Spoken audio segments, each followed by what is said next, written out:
Hello friend, आज की video में हम लोग जानेंगे कि अमंता हेल्थ केयर लिमिटेड के शेयर को अभी होल्ड करना चाहिए या सेल करना चाहिए, या जिन लोगों को यह शेयर आईपीओ के थ्रू नहीं मिल पाया था क्या वह अभी इस शेयर को खरीद सकते हैं या नहीं। इन सब के बारे में डिटेल में इस वीडियो में जानेंगे। इसके साथ साथ हम लोग इस कंपनी के बिजनेस को समझेंगे, जिससे हमें यह पता चलेगा कि कंपनी करती क्या है। फिर हम लोग इस कंपनी के इंडस्ट्री आउटलुक को देखेंगे, जिससे हमें यह पता चलेगा कि कंपनी जिस सेक्टर में काम कर रही है उस सेक्टर का फ्यूचर ग्रोथ है या नहीं। फिर हम लोग इस कंपनी के फाइनेंशियल परफॉर्मेंस के बारे में जानेंगे, जिससे हमें यह पता चलेगा कि कंपनी अपने बिजनेस से प्रॉफिट जनरेट कर पा रही है या नहीं। फिर हम लोग इस कंपनी के फंडामेंटल्स को देखेंगे, जिससे हमें यह आइडिया लगेगा कि क्या इसके शेयर को लॉन्ग टर्म के लिए होल्ड करके रख सकते हैं या नहीं। फिर हम लोग इस कंपनी के स्ट्रेंथ और रिस्क के बारे में समझेंगे। देखो, हर कंपनी के कुछ न कुछ रिस्क होता है, तो इस कंपनी के भी कुछ रिस्क है, उसके बारे में डिटेल में समझेंगे इस वीडियो में। तो चलिए वीडियो शुरू करते हैं। और हाँ, अगर वीडियो अच्छा लगेगा तो वीडियो को लाइक कर देना और चैनल को सब्सक्राइब कर देना। तो चलिए पहले इस कंपनी के बिजनेस के बारे में समझते हैं, यानी कि यह समझते हैं कि कंपनी करती क्या है। तो देखो, अमंता हेल्थ केयर लिमिटेड एक फार्मास्यूटिकल कंपनी है जो दिसंबर 1994 में शुरू हुई थी। अब अगर आसान भाषा में कहे तो यह एक ऐसी कंपनी है जो दवाइयाँ बनाती हैं, लेकिन सिर्फ कोई भी दवाइयाँ नहीं, यह खासतौर पर लिक्विड फॉर्म वाली दवाइयाँ बनाती है। अब तुम सोचोगे लिक्विड दवाइयाँ मतलब क्या? तो सीधी सी बात है, ऐसी दवाइयाँ जो इंजेक्शन से या आईवी ड्रिप के जरिए दी जाती है, यानी कि मुंह से नहीं खाई जाती है। इन्हें टेक्निकल लैंग्वेज में पैरेंटरल प्रोडक्ट कहते हैं। ये दवाइयाँ सीधे बॉडी में जाती है, इसलिए इन्हें बनाते वक्त बहुत ही हाई लेवल की सफाई और सेफ्टी मेंटेन करनी पड़ती है। अब अमंता की एक और खास बात यह है कि यह इन दवाइयों को प्लास्टिक कंटेनर में पैक करती है, और वह भी ऐसे कंटेनर जो हाई टेक मशीन से बने होते हैं। यह कोई नॉर्मल पैकिंग नहीं होती है, यहाँ दो मेन टेक्नोलॉजी यूज होती है। पहला है ABFS मतलब एस्पेटिक ब्लो फिल सील, दूसरा है ISBM मतलब इंजेक्शन स्ट्रेच ब्लो मोल्डिंग। इन टेक्नोलॉजी से दवा को एकदम साफ सुथरे तरीके से पैक किया जाता है, ताकि कोई भी कंटामिनेशन यानी गंदगी या इन्फेक्शन का रिस्क ना हो, मतलब मेडिसिन पूरी तरह से सेफ बनी रहे। अब सिर्फ दवाइयाँ नहीं, अमंता कुछ मेडिकल डिवाइसेस भी बनाती है, यानी कि जो चीजें हॉस्पिटल में सर्जरीज, ट्रीटमेंट या फर्स्ट एड में यूज होती हैं, वो सब डिवाइसेस भी ये कंपनी बनाती है। अगर इनके प्रोडक्ट रेंज की बात करें तो ये लोग कई तरह की चीजें बनाते हैं, जैसे IV फ्लूइड्स जो बॉडी को हाइड्रेट रखने के लिए दिए जाते हैं, डाइल्यूएंट्स ये ऐसी चीजें होती हैं जो किसी और दवा को डाइल्यूट यानी पतला करने में काम आती है, ऑप्थेल्मिक सॉल्यूशंस या वो दवाइयां हैं जो आंखों में डाली जाती हैं, जैसे ड्रॉप्स वगैरह, रेस्पिरेटरी केयर प्रोडक्ट ये सांस से जुड़ी दिक्कतों के लिए होती हैं। अब मेडिकल डिवाइसेस वाले हिस्सों में भी अमंता काफी एक्टिव है। यहाँ ये लोग कुछ और चीजें बनाते हैं। पहला है इरिगेशन सोल्यूशन, ये ऐसे लिक्विड होते हैं जो ऑपरेशन या मेडिकल प्रोसीजर में बॉडी को साफ रखने के लिए यूज किए जाते हैं। दूसरा है फर्स्ट एड प्रोडक्ट, जैसे एंटीस्पेटिक लिक्विड्स जो चोट लगने पर लगाए जाते हैं। और तीसरा है आई लुब्रिकेंट्स, जो आंखों में ड्राइनेस या इरिटेशन हो तो आराम देने के लिए डाले जाते हैं। तो ओवरऑल अमंता हेल्थ केयर एक ऐसी कंपनी है जो लिक्विड दवाइयाँ और कुछ मेडिकल यूजेस वाली चीजें बनाती हैं, और यह सब चीजें बहुत ही एडवांस टेक्नोलॉजी से बनाई जाती हैं, ताकि हर प्रोडक्ट सेफ और इफेक्टिव हो।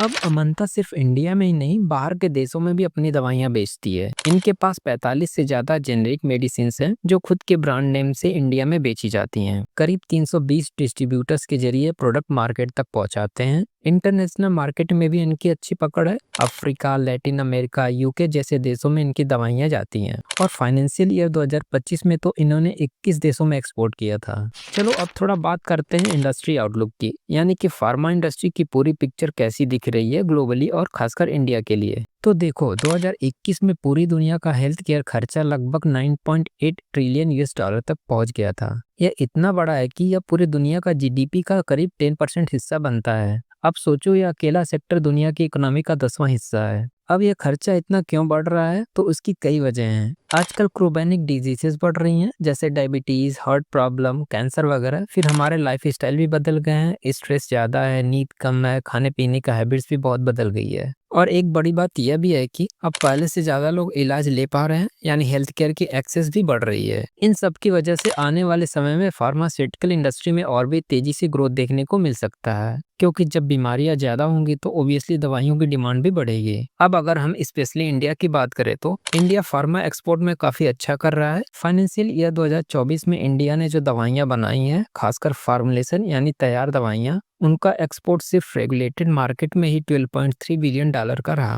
अब रेगुलेटेड मार्केट का मतलब वह देश जहां दवाइयों के लिए बहुत सख्त नियम होते हैं, जैसे यूएस, यूरोप, कनाडा, जापान वगैरह हैं। इन 12.3 बिलियन में सिर्फ यूएस अकेले ने 66% का हिस्सा लिया और यूरोप ने 24% का, यानी अमेरिका और यूरोप हमारी सबसे बड़ी मार्केट है। अब रेगुलेटेड के अलावा सेमी रेगुलेटेड मार्केट भी होते हैं, जैसे अफ्रीका, एशिया, रसिया और लैटिन अमेरिका। वहां पर इंडिया ने $10.1 बिलियन की दवाइयां भेजी हैं। यह भी एक बड़ा मार्केट बनता जा रहा है। अब फाइनेंशियल ईयर 2025 की बात करें तो एक्सपर्ट का मानना है कि इंडिया के फार्मुलेशन एक्सपर्ट में 6 से 8% की ग्रोथ देखने को मिल सकती है। इनके पीछे की दो मेन वजह हैं। पहला है न्यू प्रोडक्ट लॉन्चेस, यानी इंडिया से नई नई दवाइयां मार्केट में आ रही हैं। दूसरा है प्राइसिंग प्रेशर थोड़ा कम हो रहा है, यानी पहले जो दवाइयां सस्ती हो रही थी अब उनका रेट थोड़ा सा स्टेबलाइज हो रहा है, जिससे फार्मा कंपनीज को फायदा हो रहा है। अब बात अगर रेगुलेटेड मार्केट की करें, जैसे यूएस, यूरोप, कनाडा, जापान, तो यहाँ पर 11 से 13% की ग्रोथ की उम्मीद है इस साल। क्यों? क्योंकि यूएस में कई नई दवाइयां लॉन्च हो रही है, यूरोप से लगातार डिमांड आ रही है और कनाडा, जापान जैसे देशों में भी इंडिया के लिए नए मौके बन रहे हैं। तो ओवरऑल सिंपल शब्दों में कहे तो फार्मा इंडस्ट्री का साइज बहुत बड़ा है और यह हर साल बढ़ता ही जा रहा है, क्योंकि लोगों को बीमारियां ज्यादा हो रही है, लाइफ स्टाइल भी बदल गया है और इलाज अब पहले से ज्यादा लोगों तक पहुंच पा रहा है। इंडिया भी इस रेस में काफी आगे है, खासकर एक्सपोर्ट के मामले में। यूएस और यूरोप जैसे देशों को हम सबसे ज्यादा दवाइयां भेजते हैं और 2025 में उम्मीद है कि यह एक्सपोर्ट और भी बढ़ेगा, क्योंकि इंडिया से नई दवाइयां लॉन्च हो रही है और दुनिया भर में डिमांड बनी हुई है। चलिए अब थोड़ा बात कर लेते हैं अमंता हेल्थ केयर लिमिटेड के फाइनेंशियल्स की, यानी कंपनी ने हाल के सालों में कितना कमाया, कितना खर्चा किया और उसकी ओवरऑल कंडीशंस क्या है। तो सबसे पहले अगर हम मार्च 2025 और मार्च 2024 के बीच का कंपैरिजन करें, यानी एक साल का गैप ले, तो कंपनी की रेवेन्यू यानी कुल कमाई में थोड़ा सा गिरावट आई है, लगभग 2% की। यानी पिछले साल जो कमाई हुई थी इस बार उससे थोड़ा कम हुआ है। लेकिन इंटरेस्टिंग बात यह है कि भले ही कमाई थोड़ी कम हुई हो,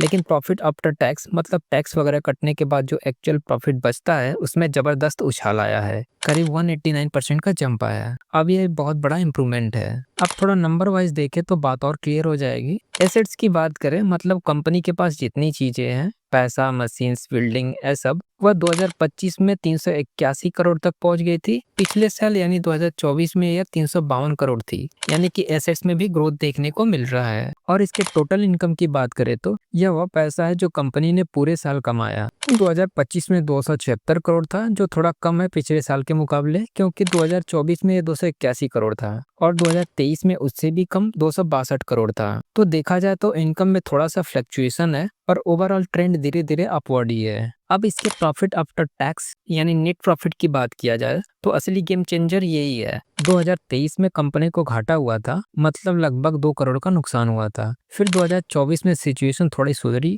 और प्रॉफिट हुआ 3 करोड़ का।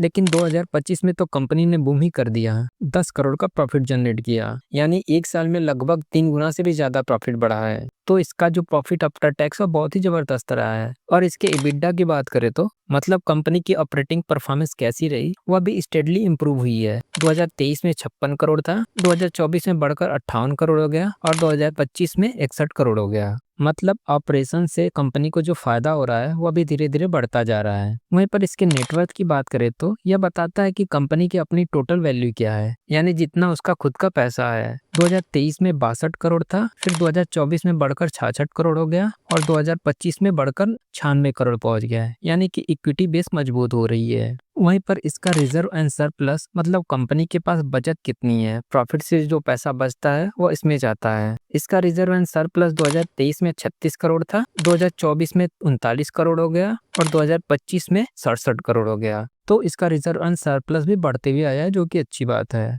और टोटल बोरोइंग की बात करें तो यानी लोन्स वगैरह जो कंपनी ने बाहर से लिए हैं, ये इंटरेस्टिंग है क्योंकि 2023 में 215 करोड़ की बोरोइंग थी, वहीं पर 2024 में थोड़ा कम हुआ, 205 करोड़ की बोरोइंग थी और 2025 में और कम हो गया, 195 करोड़ की बोरोइंग हो गई। मतलब कंपनी धीरे धीरे अपना कर्ज कम कर रही है, जो एक पॉजिटिव सिग्नल है। तो अगर पूरे पिक्चर की बात करें, कंपनी की इनकम में थोड़ा सा गिरावट है, लेकिन जो प्रॉफिट हुआ है वो काफी तेजी से बढ़ा है। ऑपरेटिंग परफॉर्मेंस इंप्रूव हो रही है, रिजल्ट्स बढ़ रहे हैं, बोरोइंग घट रही है, यानी ओवरऑल फाइनेंशियल हेल्थ मजबूत दिख रहा है। अमंत्या हेल्थ केयर एक ऐसे फेज में है जहां वह ज्यादा एफिशिएंट तरीके से काम कर रही है, कमाई थोड़ा कम सही पर प्रॉफिट ज्यादा बचा रही है और डेप्ट भी धीरे धीरे कम कर रही है। अब हम लोग इस कंपनी के फंडामेंटल्स को देखते हैं कि कंपनी फंडामेंटली स्ट्रांग है या नहीं है। अमंत्या हेल्थ केयर का मार्केट कैप है 489 करोड़ का। तो हाँ, ये कोई छोटी मोटी कंपनी नहीं है, मिड साइज कैटेगरी में आती है। वहीं पर इसके ROE यानी रिटर्न ऑन इक्विटी की बात करें तो इसका रिटर्न ऑन इक्विटी 12.42% है। यह बताता है कि कंपनी अपने शेयर होल्डर्स के पैसों से कितना प्रॉफिट बनाती है।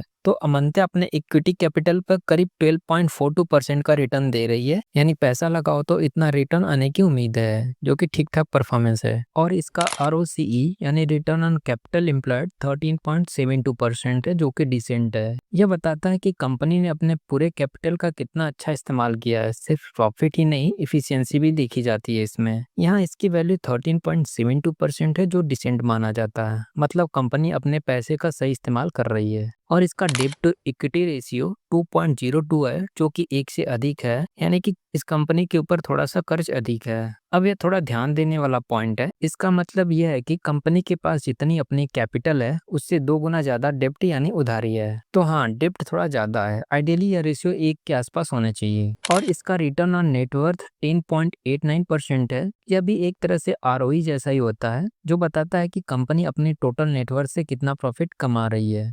10.89% का रिटर्न, जो कि ठीक ठाक है, ना बहुत हाई है ना बहुत लो है। वहीं पर इसका पैट मार्जिन 3.86% है। यह मार्जिन बताता है कि कंपनी की टोटल इनकम में से आखिर में कितना परसेंट प्रॉफिट बचा। तो अगर कंपनी 100 रुपए कमाती है तो उसमें से करीब 3.86 रुपए का सॉफ्ट प्रॉफिट बचता है। मतलब कंपनी को ऑपरेशंस में तो फायदा हो रहा है, लेकिन खर्चे या इंटरेस्ट वगैरह कटने के बाद प्रॉफिट मार्जिन कम बच रहा है। वहीं पर इसका एबिडा मार्जिन 22.11% है। अब यह एक स्ट्रांग पॉइंट है। एबिडा मार्जिन बताता है कि कंपनी अपने ऑपरेशन से कितना इफिशिएंटली कमाई कर रही है, बिना इंटरेस्ट, टैक्स, डिप्रिसिएशन जैसे खर्चों को हटाए। 22.11% एक अच्छा नंबर है। इसका मतलब है कि कंपनी का कोर बिजनेस काफी मजबूत है। और इसका प्राइस टू बुक वैल्यू 3.77 है। 3.77 मतलब कि मार्केट इस कंपनी को उसकी बुक वैल्यू से करीब 3.77 गुना ज्यादा वैल्यू दे रहा है। यानी इन्वेस्टर्स को कंपनी पे भरोसा है, पर साथ में यह भी देखना पड़ता है कि कहीं वैल्यूएशन ज्यादा तो नहीं है। तो अगर पूरा पिक्चर देखा जाए तो कंपनी का कोर बिजनेस अच्छा चल रहा है, EBITDA मार्जिन स्ट्रांग है,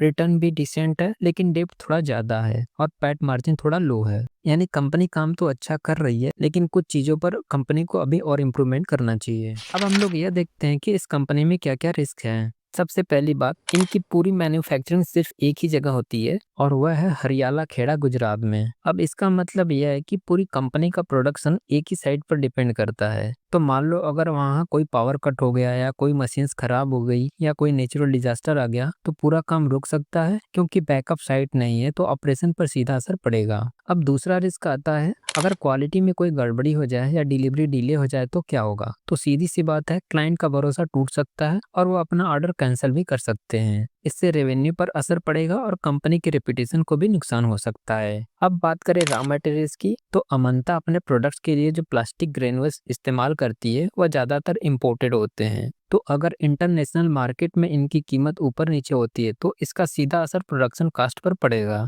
यानी मार्जिन कम हो सकता है या प्राइस बढ़ाना पड़ेगा, जिससे डिमांड पर असर आ सकता है। फिर बात करें इंस्पेक्शन की, तो 31 दिसंबर 2024 तक इस प्लांट पर 20 बार इंस्पेक्शन हो चुकी है। अब फार्मा इंडस्ट्री में इंस्पेक्शन होना नॉर्मल है, लेकिन अगर किसी भी इंस्पेक्शन में कोई गलती या कमी निकलती है तो रेगुलेटरी एक्शन लिया जा सकता है, जो कंपनी की रेपुटेशन और ऑपरेशंस दोनों को नुकसान पहुंचा सकता है। एक और चीज, कंपनी के ऑफिसेस और वेयर हाउस ज्यादातर लीज पर यानी किराए पर लिए हुए हैं। अब अभी तो सब कुछ ठीक है, लेकिन अगर फ्यूचर में लीज रिन्यूअल करना महंगा या कमर्शियल अनफेवरेबल हो गया तो कंपनी को दूसरी जगह शिफ्ट करना पड़ सकता है, और उसमें टाइम भी लगेगा और पैसा दोनों लग सकते हैं। और आखिर में एक जनरल लेकिन इम्पोर्टेंट बात, फार्मा इंडस्ट्री पर ग्लोबली बहुत सारी रेगुलेशंस लागू होती है। हर देश के अपने अलग अलग नियम होते हैं और उन सबको फॉलो करना जरूरी होता है। अब जितनी रेगुलेशंस उतना कंपाइलेशन कास्ट, यानी कंपनी को और ज्यादा पैसा और रिसोर्सेस लगाने पड़ते हैं यह सब मैनेज करने में। और अगर गलती से कोई भी रूल फॉलो ना हो तो कंपनी पे दिक्कत आ सकती है। अब हम लोग ये समझते हैं कि क्या इस शेयर को अभी होल्ड करना चाहिए या सेल करना चाहिए, और जो लोग अभी इस शेयर को बाय करना चाह रहे हैं क्या उनको अभी ये शेयर खरीदना चाहिए या नहीं, इस चीज को समझते हैं। तो देखो, अगर आप इस शेयर में अभी इन्वेस्ट किए हो तो आपको प्रॉफिट देखने को मिल रहा होगा। तो देखो, जब तक प्रॉफिट मिल रहा है लेते रहो, और जब इसका शेयर प्राइस गिरेगा तब आप इसके कुछ शेयर को बेच करके प्रॉफिट बुक कर सकते हो, अगर आप शॉर्ट टर्म के लिए इन्वेस्ट किए थे तो। और अगर आप होल्ड करना चाहते हो तो होल्ड करके भी रख सकते हो, क्योंकि कंपनी का बिजनेस अच्छा है और फाइनेंशियल परफॉर्मेंस भी अच्छा है, बस कंपनी के ऊपर कर्ज अधिक है। वहीं पर अगर आप बाय करना चाहते हो तो बाय भी कर सकते हो, लेकिन अभी यह शेयर थोड़ा हाई वैल्यूएशन पर मिल रहा है। लेकिन अगर आप लॉन्ग टर्म के लिए बाय करना चाहते हो तो बाय कर सकते हो। वहीं पर अगर थोड़े दिन के लिए बाय करना चाहते हो तो प्रॉपर स्टॉप लॉस सेट करके तभी इन्वेस्ट करना है, क्योंकि आईपीओ लिस्टिंग के बाद शॉर्ट टर्म के लिए इन्वेस्ट करना रिस्की रहता है, क्योंकि इसका शेयर प्राइस लिस्टिंग के बाद कुछ दिनों तक तेजी से बढ़ता और घटता रहता है। और डिस्क्लेमर यह है कि शेयर मार्केट बहुत ही रिस्की है,